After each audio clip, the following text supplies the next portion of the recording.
Hello friends, today I want to talk real briefly about how I sell my woodworking products on Facebook.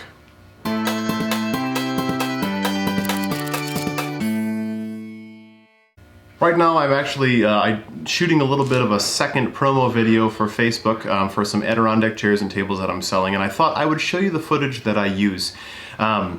So this first video was what I put out several days ago, announcing the product, talking about it, and showing it off firsthand. Hey guys, happy springtime! Christopher here, and I am, for a limited time, selling these awesome solid cedar Adirondack chairs and tables. Let me tell you a little bit about them. I'm making them out of solid cedar. This is Eastern redwood cedar. Cedar is a great material for these kind of chairs because it is naturally rot resistant. Untreated cedar will last 20 years or more. It'll just gray naturally with the weather. Treated cedar will last even longer than that. So solid hardwood, they're just not going to break like a plastic chair will after a couple years because they don't experience those kind of stressors, like the hot and cold stress on plastic will chip over time. Not these. The wood and the finish that I choose flexes naturally with humidity changes and temperature changes, resistant to rain, snow, that kind of good stuff. Anyways, these have beautiful curved backs and seats. I'll pull you a little closer so you can see what I'm talking about. They are perfect for your fire pit, your patio, your front porch, like this, exceptionally comfortable. Same with the table, it's a matching Adirondack style. Now you can find these, you can find all sorts of Adirondack chairs at various prices. Plastic ones will go for as low as 25 or 30 bucks.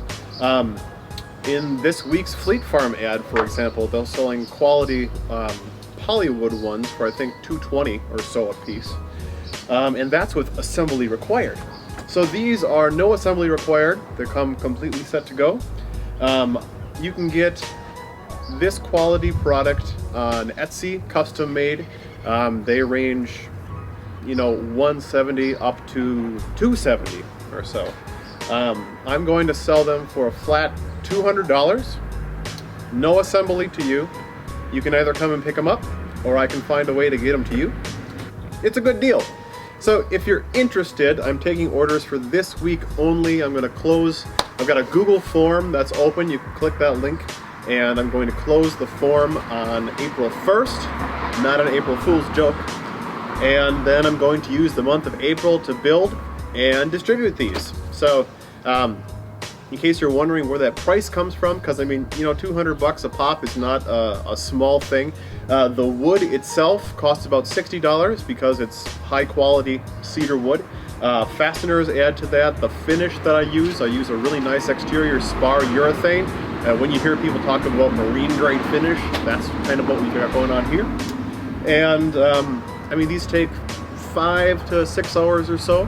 I'm assuming that time will chop down lower the better that I get, but I'm valuing my time at about $20 an hour or less. So, if you'd like to support a local craftsman and you want to add a really, really high quality product that's exceptionally comfortable to your exterior spaces as the weather warms up a little bit more than it is right now as I'm filming, fill out the form, we'll get in touch, and I will make you something beautiful. If you happen to buy 2 chairs at once, I'll make you a table half off, so just 25 bucks a pop. Same for all intervals of 2. So if for some reason you want 4 chairs, I'll give you 2 tables each at half off. So that'll do it. I gotta go inside. I'm freezing. Bye. That did really well. For the first 48 hours, I got half a dozen sales. I was not looking to get a ton of sales on this because it's a time-consuming product. So all I did was post it to my personal Facebook page. I think 5 or 6 people shared it then. There were a lot of comments, and then some of those converted into people actually filling out the Google form that I had associated with this. If I wanted to really ramp up sales, you know, I would probably pay for some Facebook ads. I would post it to the Facebook marketplace. I might do the same on Instagram, do an Instagram ad. It all depends on where your main buyers are coming from. But Facebook, I've found, is a very successful way of selling things. Again, if I really wanted to drive sales, I would have used the Facebook marketplace. There's this nice feature whenever you post something to Facebook and you say blah blah blah is for sale, now it automatically makes it a marketplace post. So if you don't know what to do, just add for sale and it'll do a lot of the legwork for you. In a similar vein, you could easily post to Craigslist and say product for sale. It's a similar venue to the Facebook marketplace, except honestly there are more people shopping for things on the Facebook marketplace than they are on Craigslist when it comes to handmade products like this. Etsy is another great place to do this, but that's really a topic for a different video. Anyways, this second video I made is a little bit shorter, and it is a follow-up to the first one. Since I only had a week's time frame for people to order, adding a time frame creates demand. I highly recommend that. It makes people actually make a decision. People will take as much time as you give them. It's kind of like if you've got a deadline for a paper and it's 3 months out, you're not going to do it until, you know, the week ahead of time. Or that translates to so many other products, and also purchasing decisions, I've come to learn. Where was I getting? Oh, people asked me a bunch of questions. They sent me messages, or there's a form in a section of my Google form that I said comments and questions. People asked some questions there, so I responded to some of the top ones with this follow-up video. Hello friends, there are 3 days left to buy some of these great Adirondack chairs and tables. Thank you to everybody who's already placed an order. I thought I would take some time to answer a few of the questions that people have messaged me or left in the comments. First question is regarding spots. You look at this and you see it's nice and flawless looking, and then you look at the tabletop here and you can see some black spots, and I'll bring you in for a closer look on that. Anyways, so I make prototypes before I sell them so I can work out the kinks, because who wants to buy a faulty product? And what I did for a finish the first time after I put on my spar urethane was I rubbed it with steel wool and paste wax, which is a common finish that I usually use for interior products because the wax does a good job of wicking things away. But as moisture on it dries, it also does a good job of accumulating dust. And that's what happened. I put this outside, and after it rained, those raindrops accumulated dust and kind of soaked into the top layer of the finish. So I will have to go back personally and sand that off and refinish it properly with the spar urethane again. So what I did on this, instead of doing any sort of wax finish, I did a hand-rubbed spar urethane, let that dry, cure overnight, and then I did 3 coats of spray spar, sanding it in between with 400 grit sandpaper. That's what makes this extra smooth, even shinier, and it gives it that deep golden color. Another question I got was, what kind of finish are we using? We are using a Hellman's spar urethane, both from a can that I'm rubbing on and cutting so it penetrates deeply, and then once that cures and dries, sprayed. Same stuff, just sprayed. What kind of fasteners am I using? These are all exterior rated fasteners, so they're hopefully not going to rust. I say hopefully because the packaging says they won't rust, but I mean, everything is vulnerable in time, you know what I mean? But they've got a really nice coating on the outside, and they've got, I use Starbit fasteners because, I don't know if you've got kids or hooligans in the area that are gonna come and unscrew stuff. They probably won't. Anyways, they can't because not a lot of people have a Starbit drive. And also, it looks nice, and it's cooler. Like, ooh, you've got a fancy screws in your Adirondack chair. Great, great story.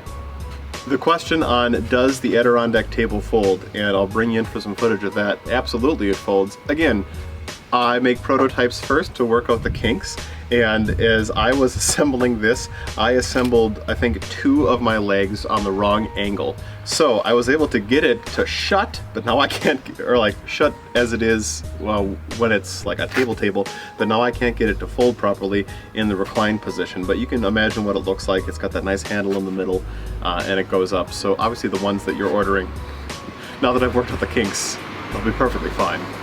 Somebody asked about painting these. Of course, you're welcome to paint them. I'm not going to paint them for you. For me, you have either an option of I'll do the really good long-lasting spar urethane coat, or if you really want, I won't paint them for you, or I won't stain them for you. Wow. I won't finish them for you, and you can choose to paint them. I like working with cedar. It's a lightweight wood. It's naturally rot resistant. If you paint it, that'll keep it lasting, you know, long time outside too. But remember, no matter what kind of finish you put on, ultimately in time you have to touch it up, because, you know, paint will chip in time. Even this urethane that I put on here, after 3 or 4 years, it might be a good idea just to spray another coat on outside. There was a comment that cedar is not hardwood. That's true. Cedar is technically not a hardwood. I use that comment to simply say that this is a solid wood as opposed to a polymer, plastic, or some sort of composite material as a building material. I think that about answers all the questions. Thanks again to everybody who's already purchased. And if you're interested, you got 3 days left, Friday, Saturday, and Sunday, until I close up shop and get started making things. Thanks a lot. Happy springtime. Bye. And that's it. Again, I'm just keeping this to my Facebook feed. I expect there'll probably be maybe 3 or 4 more orders before this time is done. And at the price points for the products that I'm selling, I'm very satisfied with that. I thought it was great in the first video just to be honest and transparent about where that cost for the product comes from. Especially I found for artists and craftsmen, painters in particular, people are so critical about the dollar value associated with a piece of art, like, oh, $600 for that piece of art, blah, blah, blah, blah, blah. They don't understand the time that goes into it or how you have to value your own talent, etc., etc., etc. So I thought that was important to include, and maybe you'd want to do that too if you're posting your woodworking or other products for sale on Facebook.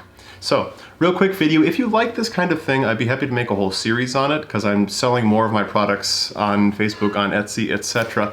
That could be a topic for the future. What would you do differently? What have you done and seen success on? Let us know in the comments below. Thanks a lot for watching. Have a great day. Bye.